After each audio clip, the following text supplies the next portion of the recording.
Tuhan mengajak kita untuk merenungkan tentang hidup dan mati.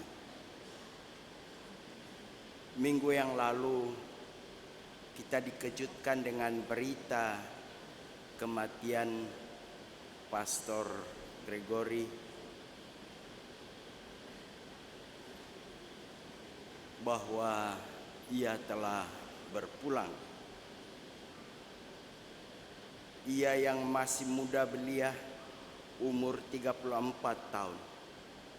Pada saat ia harus merayakan ulang tahunnya yang ke-34, dipanggil Tuhan. Ia yang masih digantungi begitu banyak harapan, yang juga akan melakukan banyak sekali hal-hal yang baik, ternyata Tuhan mengatakan cukup. Gereja merasa kehilangan, kerabat orang tua, kerabat saudara-saudari merasa kehilangan. Namun saudara-saudari, kematian itu adalah suatu kenyataan yang tidak bisa dihindari. Tua muda, besar kecil, kaya miskin, orang terkenal atau tidak dikenal, pasti akan mati. Lalu bagaimana kita menyikapi kenyataan ini? Sebagai orang beriman, bacaan hari ini mengingatkan kita tentang kematian yang lain. Bahwa selain kematian fisik yang tidak bisa dihindari ini, ada yang disebut kematian rohani atau kematian batin.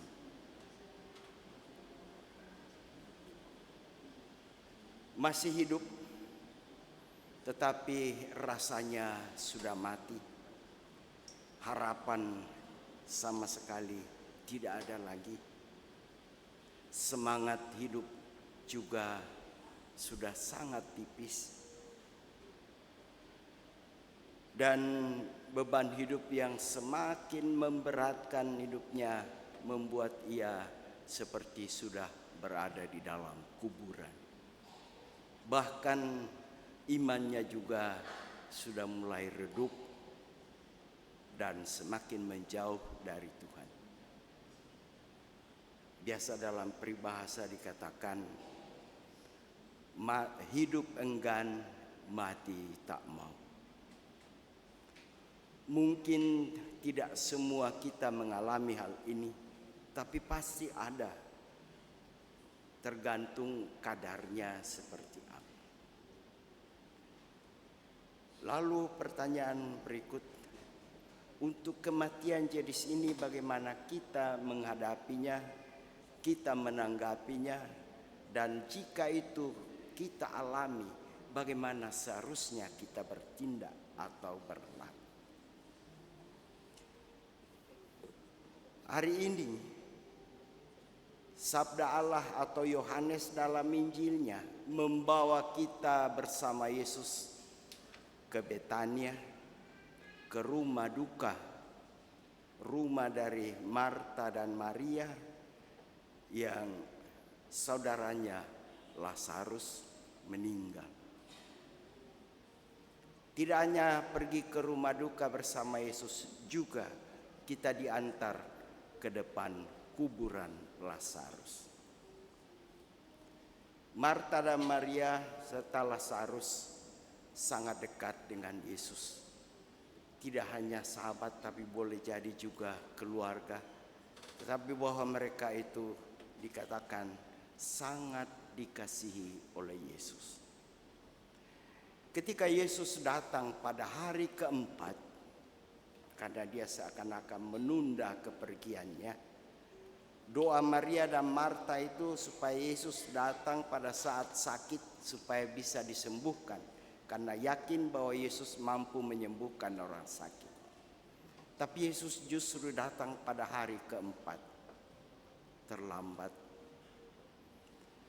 Dan Marta kemudian setelah tahu bahwa Yesus datang, langsung bereaksi.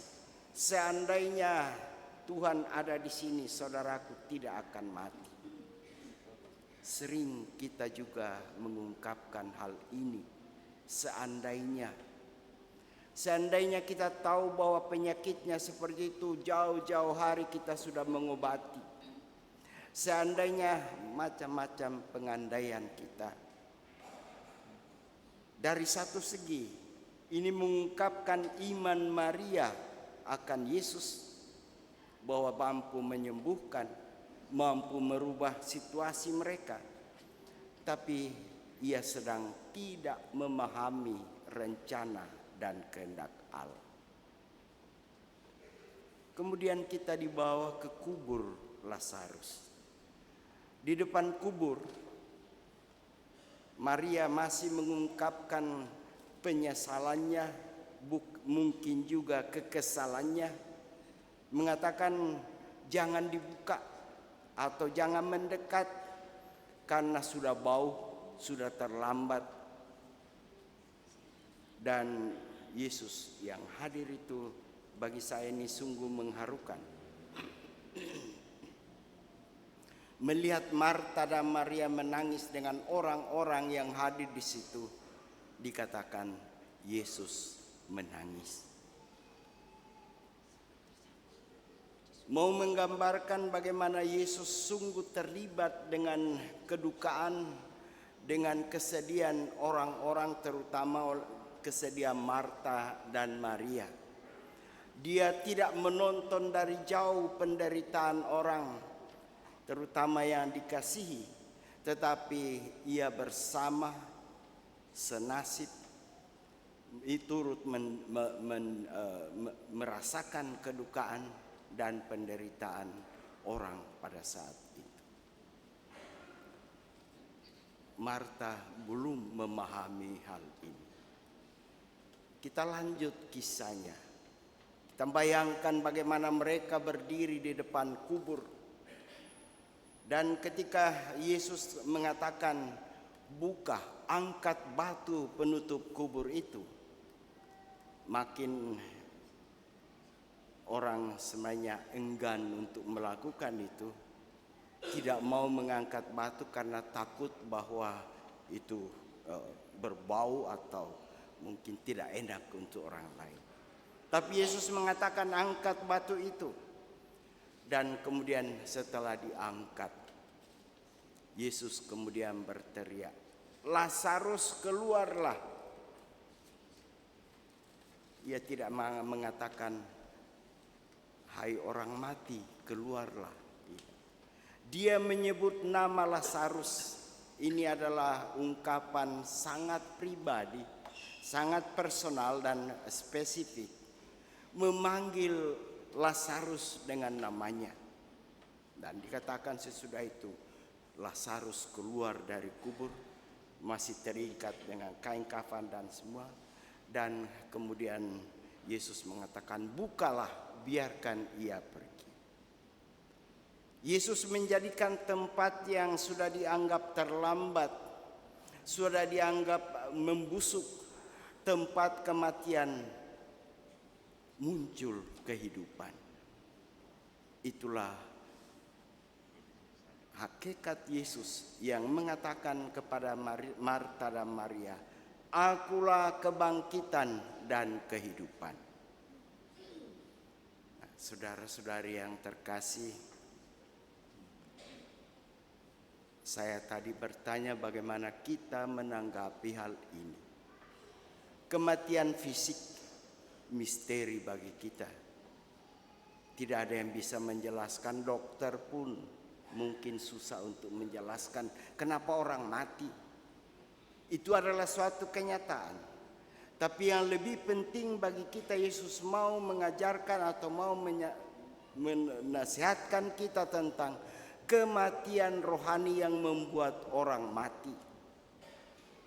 Mati karena keputusasaan, mati karena harapan tidak ada lagi, mati karena tidak lagi memiliki pegangan hidup, orientasi hidup, arah hidup, mati karena dibebani oleh kesalahan yang bertumpuk-tumpuk yang seakan membebani hidupnya, tidak bisa lepas seperti berada di dalam kubur. Itu yang Yesus ingin sampaikan. Dan masa prapaskah ini adalah masa untuk bangkit dari kematian seperti ini. Mungkin di dalam diri kita ada kuburan-kuburan yang ditutupi oleh batu-batu berat. Yesus mengajak kita, keluarkan batu itu, lepaskan batu itu yang menutup kubur yang membuat dirimu mati. Ia mengajak kita, dia tidak melepaskan sendiri walaupun Yesus bisa.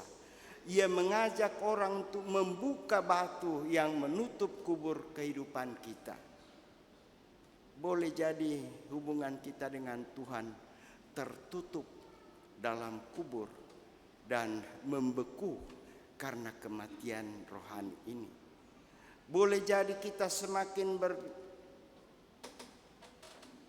dibebani oleh dosa-dosa masa lalu kita yang sama, bagaikan batu yang kemudian menutup kehidupan yang baru bagi kita.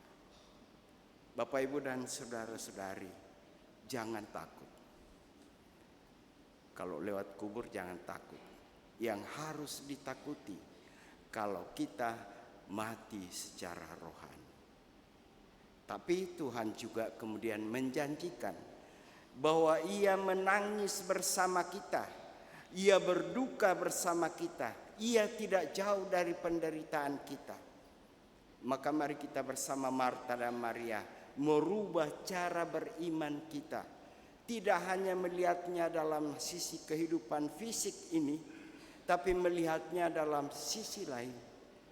Untuk percaya Dialah kebangkitan dan kehidupan. Saudara, kita masih hidup, kita masih ada harapan. Maka dalam perayaan Paskah nanti, kubur-kubur kita dan batu-batu penutup kubur kita yang membuat kita mati itu sudah harus dikeluarkan. Mungkin ada yang mengatakan, batu-batu itu cuma kecil-kecil saja. Memang banyak sih, tapi kecil. Mungkin juga ada yang mengatakan, yang kecil-kecil saya tidak lupa, ada satu batu besar itu saja yang saya keluarkan. Terserah. Mau bangkit, dengarkan perkataan Yesus, sabda Tuhan. Bukalah batu penutup kubur, dan Ia akan menyapa kita dengan nama kita masing-masing. Leo, keluarlah. Saya bangkit, keluar. Mungkin ada kain kafan, tidak pusing. Menyebut nama. Berarti Allah sungguh mencintai kita, memanggil kita dengan nama kita jika kita membuka kubur penutup dosa-dosa, penutup kelemahan kita, penutup segala yang menghalangi Tuhan hadir. Amin.